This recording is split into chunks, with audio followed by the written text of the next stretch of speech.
Song of Solomon, or Song of Songs as it is sometimes called, is a wonderful little book. The great Baptist preacher Charles Haddon Spurgeon called it the Holy of Holies of the Bible. It's so sacred to the Jews that a person must be 30 years old before they are permitted to read it.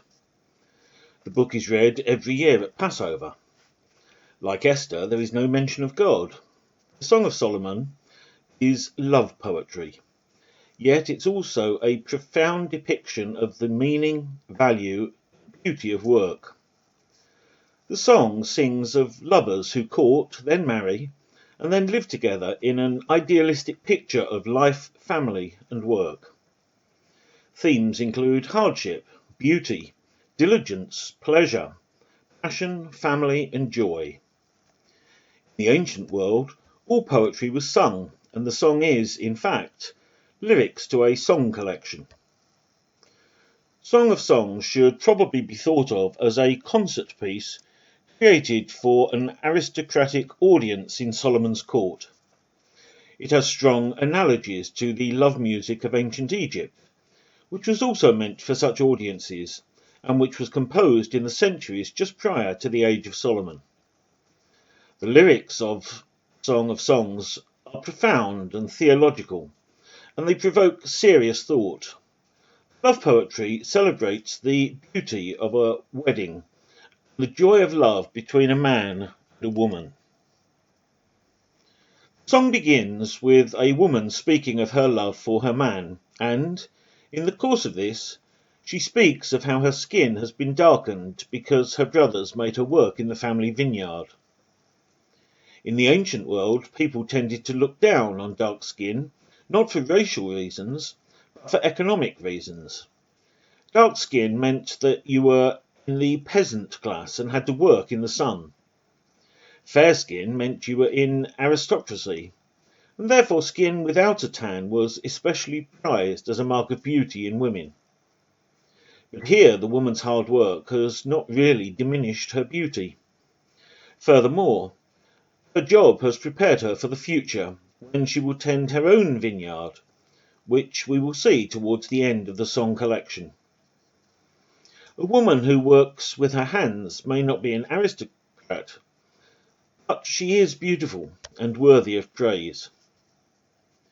In terms of romantic attraction, the first question most people ask, whether out loud or just in their minds, is something like, what do I want? Attraction begins with what we want. That's what attraction is. The first moment of attraction might just have been an insignificant meeting, but when attraction is involved, it becomes something different, something memorable, something life-changing. The first time we hear from the man in Song of Solomon, and he talks about how beautiful his woman is. The image he used in verse 9 is quite a fun one.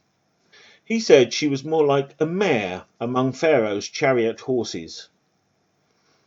This was a common battle tactic, releasing a female horse around the enemy's chariots, and the male horses would get distracted and could no longer pull the chariots.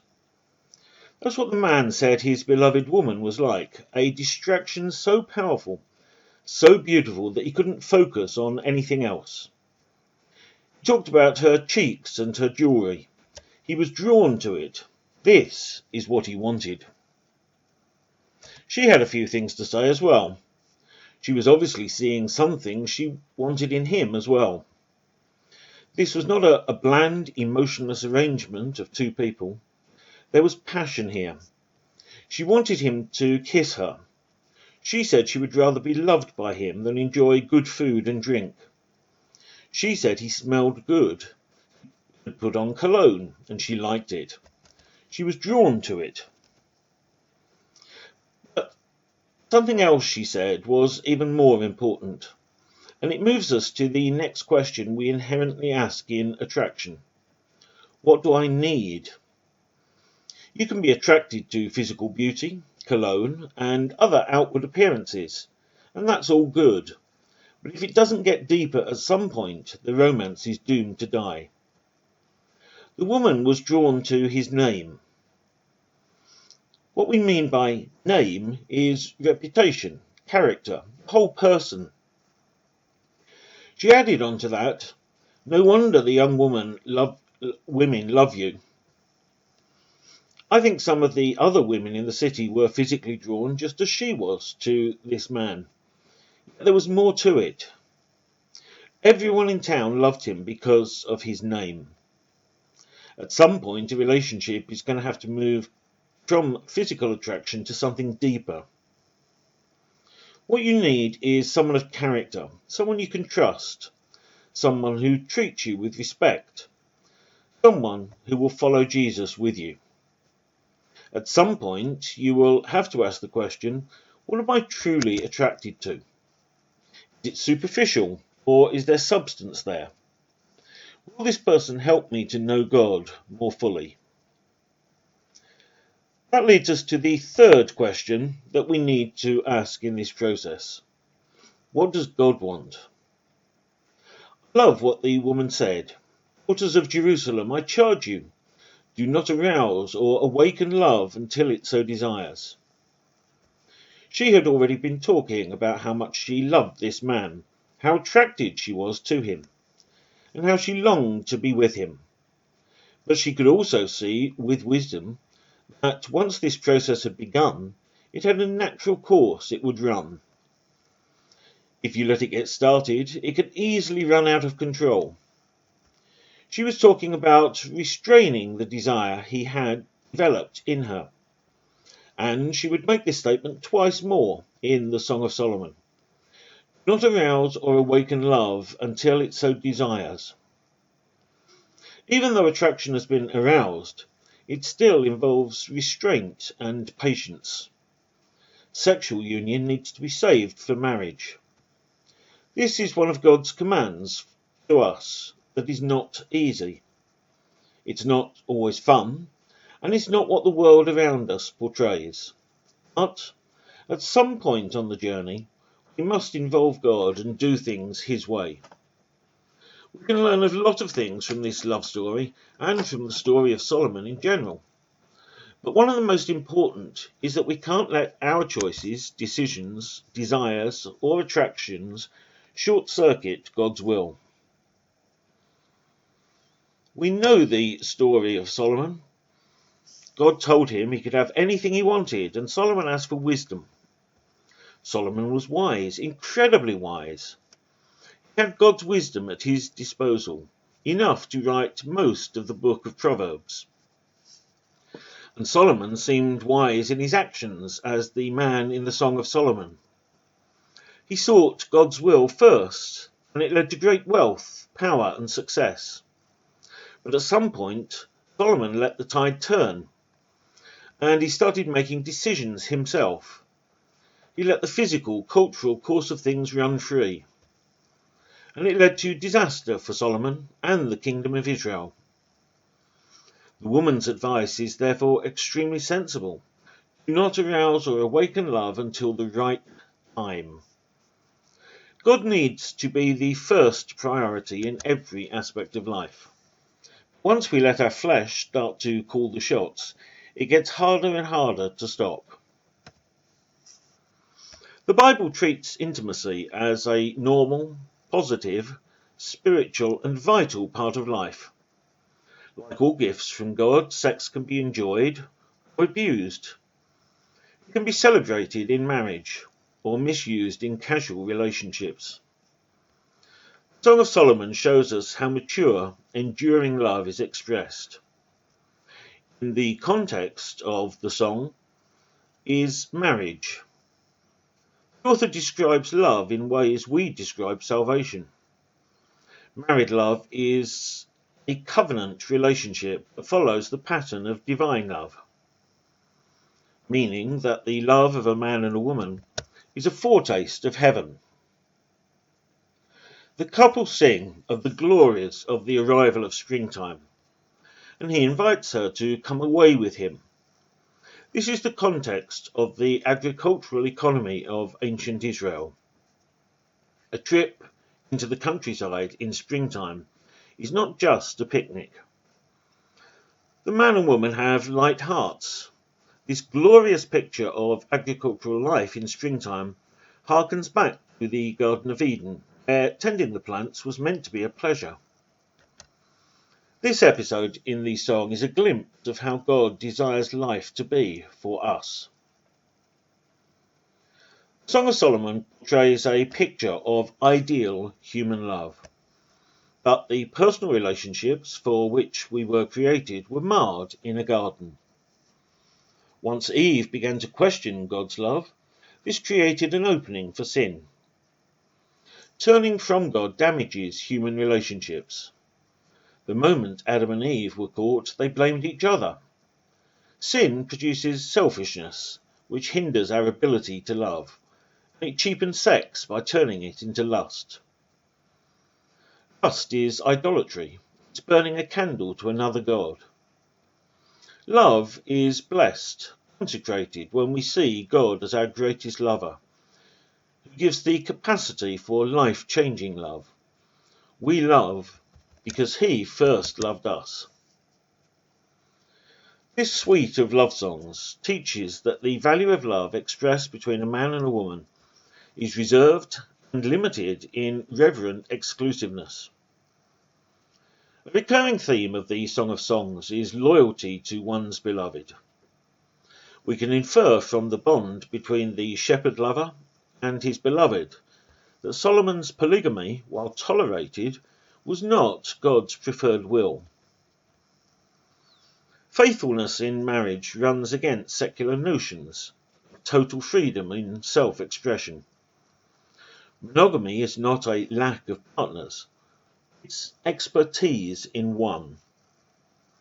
Faithful partners are too busy celebrating marriage with their lifetime mates to be looking at others. Marriage is a chance to show we can be true to one person. In a spiritual sense, these songs ask us if we're being faithful to our divine lover. How true and connected are we to God? The focus of Song of Songs is not progeny, but passion. The affection of a couple who express their commitment to their marital covenant. This was written in an age when men were selfish and women were treated as property, as non-persons. Women were used to their disadvantage and hurt. They were often victims of coercion and violence. In contrast, these songs show a mutual respect between the lover and the beloved. They sing of their desire to one another on equal ground. Many people are not prepared for the choices and commitments and hard work that love demands. While I don't believe Song of Songs is an allegory, we can see in the lyrics a reflection of God's love. These songs remind us of a love that is purer than our own. The key verse is chapter 2, verse 4. His banner over me is love. A more precise translation for the word banner is canopy. In Jewish weddings, the bride and groom stand under a canopy, a symbol of God's watchful protection. God covers us with his sheltering love. Anyone looking for love will find love when they find God, and, like a bride, we become special by being the object of God's love. We are his love story. King Solomon appears as a minor character in the songs and is referred to, but never speaks in the text. When mentioned, he is seen in an unfavourable light. The maiden declares that since she has already given her heart to her shepherd lover, it is impossible to transfer her affection to another, even if he's the king. Solomon is described as someone who represents the power and control. His attraction, many women, is based on self-centered desire. His role is that of a bad example. Solomon is the opposite of what we ought to aspire to. Solomon had a harem of hundreds of wives and concubines. But did he have love? The two lovers are better off than the king. Solomon, like the kings of his day, transacted politically motivated marriages with pagan wives to link ruling families and ensure the carrying out of treaties. Solomon's pagan wives influenced him to permit idolatry in Israel. Perhaps Solomon's failure to love is what led him to write Ecclesiastes, which describes the despair of people whose lives lack meaning. Some people are more concerned about being right than being loving. The early Christian church in the heart of the Roman Empire shows a harsh world what love looked like. The world didn't marvel, see how they explain theology, but rather see how they love each other. The most potent argument for Christianity are Christians who love. The church exists to respond to broken lives. We are created in the image of God. The expression of intimate love in marriage is sanctified as something holy and undefiled. The Song of Solomon is a sacred story of a love redeemed, love that seeks the restoration of the image of God in us. According to Song of Songs, many waters cannot quench love. Genuine love is unconditional, sacrificial, mature, passionate, a lifelong commitment. The Song of Songs portrays a picture of ideal human love. Love is blessed, consecrated when we see God as our greatest lover, who gives us the capacity for life-changing love. This suite of love songs teaches that the value of love expressed between a man and a woman is reserved and limited in exclusiveness. A recurring theme in the Song of Songs is loyalty to one's beloved. The key factors in intimacy, as outlined in the song, are romance and gentleness. Men, when it comes to intimacy, have the tendency to be easier to please, and gratification is generally very quick. While the woman is slow initially, but can easily outdistance the dragster in the long run. Men, in order to have deep intimacy, they need to be sensitive, patient, conscious of the approach. You can understand the difference between the two sexes if you've ever tried to heat up milk in saucepan on a hob. Men are like a gas oven. Turn it on and immediately you have maximum heat. Turn it off and there's nothing. Women are like the electric oven, take a lot longer to get up to temperature and a lot longer to cool down after they're switched off. When you are intimate with your spouse, you mesh your bodies, emotions, spirits. The New Testament puts it this way in 1 Corinthians 7. The wife's body does not belong to her alone, but also to her husband. In the same way, the husband's body does not belong to him alone, but also to the wife. If you let the enemy in, your marriage will be destroyed. Your children will be scarred for life. And most importantly, your relationship with God will be in jeopardy. Intimacy is sensuous, and it is intended to be sensuous. In fact, the whole song is very explicitly sensuous, which is why Jewish males are not allowed to read it under the age of 30. It's not only sensuous, but it is holy and pure. The woman in the song is cared for, loved, nurtured, romanced. In chapter 4, the man sings of his love for his bride, and their wedding night is described in both vivid images and metaphors. The woman responds in song, singing of her love for her beloved. The man then sings another song, this time about the woman's beauty. And finally, the couple sing of their love for each other. Throughout the course of these exchanges of love songs, both people use various images, some of which are quite delightful, others rather odd. He says her body is a garden. She says his cheeks are like a bed of spices. Enjoying his bride, he is a man gathering lilies in a garden. She is awesome, like Jerusalem. Her hair is apparently like a flock of goats moving down the slopes of Gilead, and her teeth are like a flock of ewes. Her stature is like that of a palm tree, dressed like two young deer.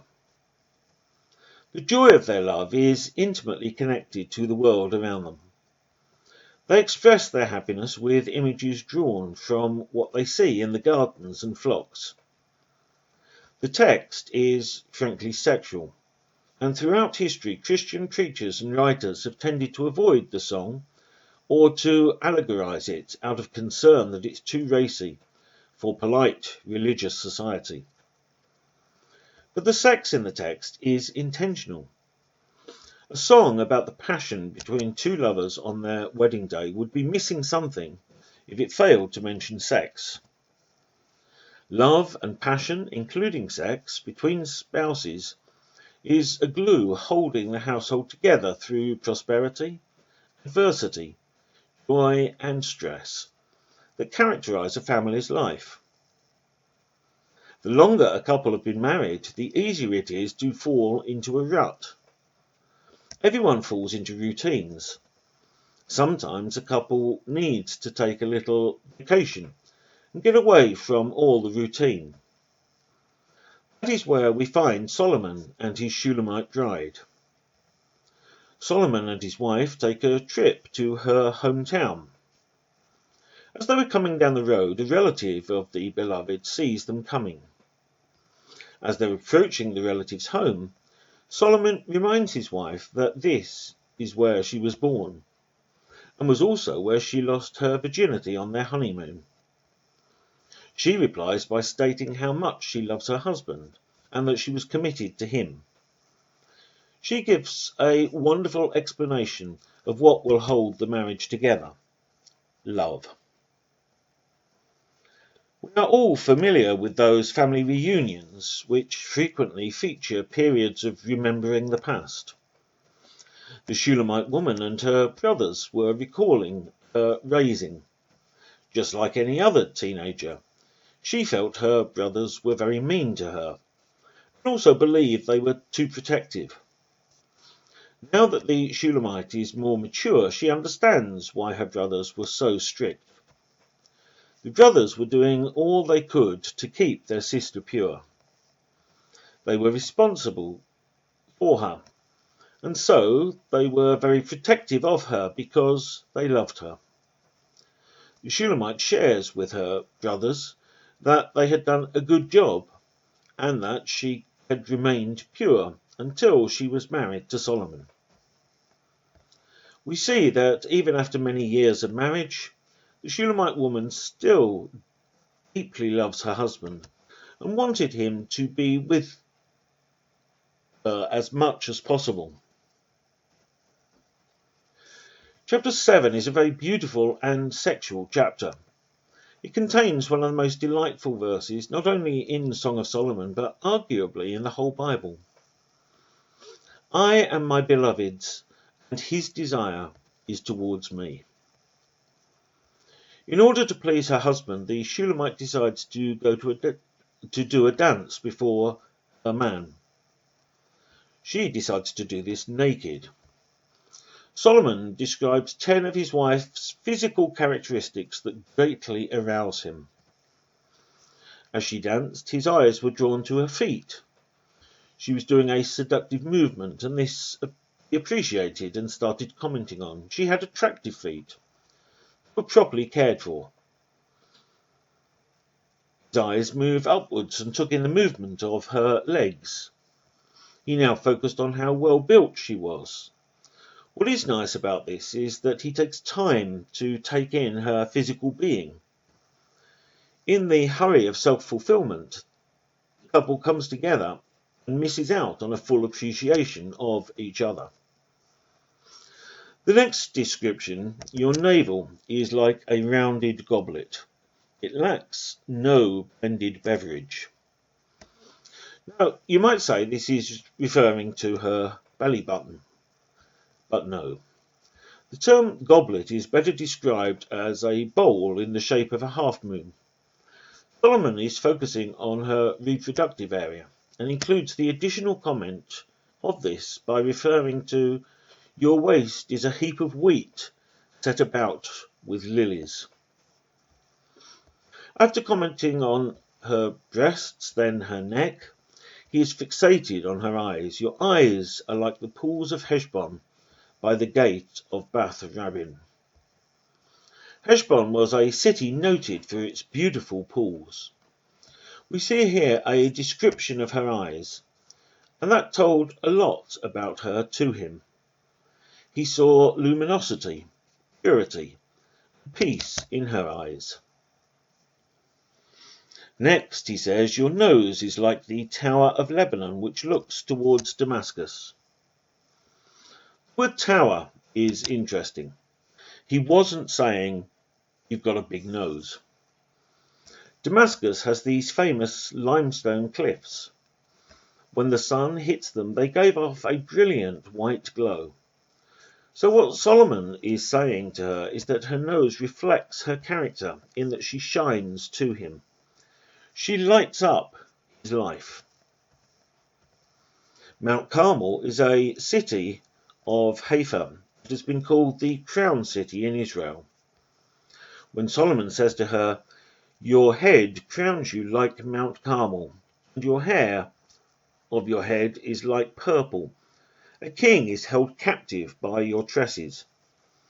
He is saying that she is beautiful, and that she definitely fills the role of being queen. Apparently he has placed some purple flowers in her hair. With these he comments on her royalty. With the individual descriptions of the Shulamite, our Lord takes note of every aspect of our lives. He is familiar with every one of his children and everything about them. In the next portion of the Song of Solomon, we read how the man delights in his wife's physical affections. How fair and how pleasant are you, O love, with your delights. This stature of yours is like a palm tree, and your breasts are like clusters. I said, I will go up to the palm tree. I will take hold of its branches. Let now your breasts be like clusters of the vine, your fragrance of your breath like apples, and the roof of your mouth like the best wine. The wine goes down smoothly for my beloved, moving gently in the lips of sleepers. Just her presence has a great and exciting effect on him. He is enticed to respond to her. When he says that he will go up to the palm tree, in effect he's saying that the effort he wants to put forth with her is definitely worthwhile. We see the refreshing way she affects him when he refers to the cluster of the vine.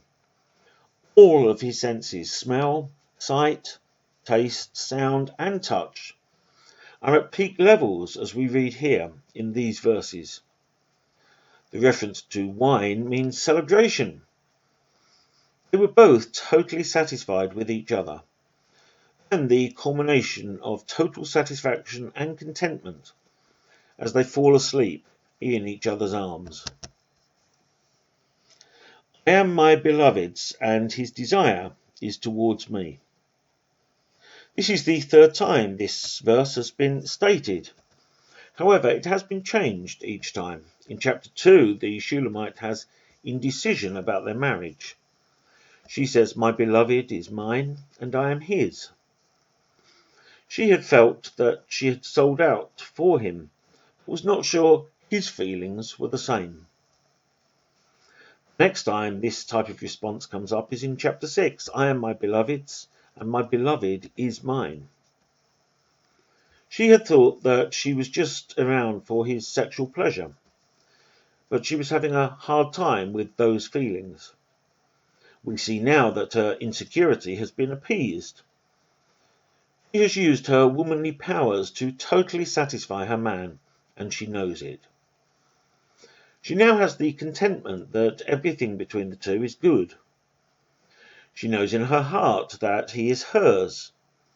Having now patched up their lives, they both desire to get away for a while to a secluded resort. Come, my beloved, let us go forth to the field. Let us lodge in the villages. Let us go up early to the vineyards. Let us see if the vine has budded, whether the grape blossoms are still open, and the pomegranates are in bloom. There I will give you my love. This should be a condition that all marriages undertake, to get away together. Love is sacred and a thing that must be protected. It cannot be bought. The woman compares her love life with her husband to her tending of a vineyard, asserting that although Solomon may have great many vineyards to be tended by his workers, her joy is taking care of her own family. Happiness does not consist in wealth or having others do your work for you. It consists in working for the benefit of those you love. Love, therefore, does not consist only in expressing emotions, but also doing acts of love. True love is possessive. The woman said, "Set me as a seal upon your heart, as a seal upon your arm." In biblical times, a seal was often a ring worn on the finger. Hot wax was placed on a document, and then the seal of the ring was stamped on the wax. It showed everyone who was the owner of the document. Interestingly, the woman did not ask for a ring to be put on her husband's arm or finger. Instead, she asked him to take her to his very heart and to make her the seal of his love. True love is permanent. He continued, for love is strong as death. Jealousy is fierce as the grave. The Hebrew word jealousy can also mean passion. Passion for her lover will last until the grave, but true love is permanent. True love is not here today and gone tomorrow. True love is as strong as death. In order for love to be permanent, it has to be nurtured. True love is powerful. The passage says its flashes are flashes of fire, the very flame of the Lord. Love is described like a burning, hot, powerful fire. Further, there is an acknowledgement in this passage that true love comes from the Lord. It originates with God. It is described as the very flame of the Lord. The deepest, richest, truest expression of love is that which comes from God, and it is very powerful. True love is persevering. The next verse says, "Many waters cannot quench love, neither can floods drown it." This woman says that true love is so persevering that nothing can crush it. No matter how threatening circumstances around her may seem, there is nothing that can defeat true love. True love perseveres regardless of the circumstances. Finally, true love is precious. Following on, we read, "If a man offered for love all the wealth of his house, he would be utterly despised." True love can never be bought. I'm going to close this little study on the most unusual of books with a couple of lovely images. In the preface to the Song of Solomon, in the New King James Version, it gives these details. The Song of Solomon is a love song written by Solomon and abounding in metaphors and oriental imagery. Historically, it depicts the wooing and wedding of a shepherdess by a man and the joys and heartaches of wedded love. Allegorically, it pictures Israel as God's betrothed bride, and the church as the bride of Christ. As human life finds its highest fulfillment in the love of a man and a woman, so spiritual life finds its highest fulfillment in the love of God for his people and of Christ for his church. For many people, the Song of Solomon is a mystery book of the Bible, tucked among the books of the Bible in a section called wisdom literature.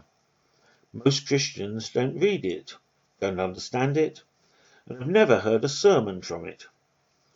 Yet no message could be more needed today. The Song of Solomon is rich in descriptive language. The entire book flows with a love that all but defies description. It's about a love that is pure and real. The language of the Song of Solomon is the language of love. In chapter 5, the bride is likened to a dove by her beloved. She hears him knocking, saying, "Open to me, my dove."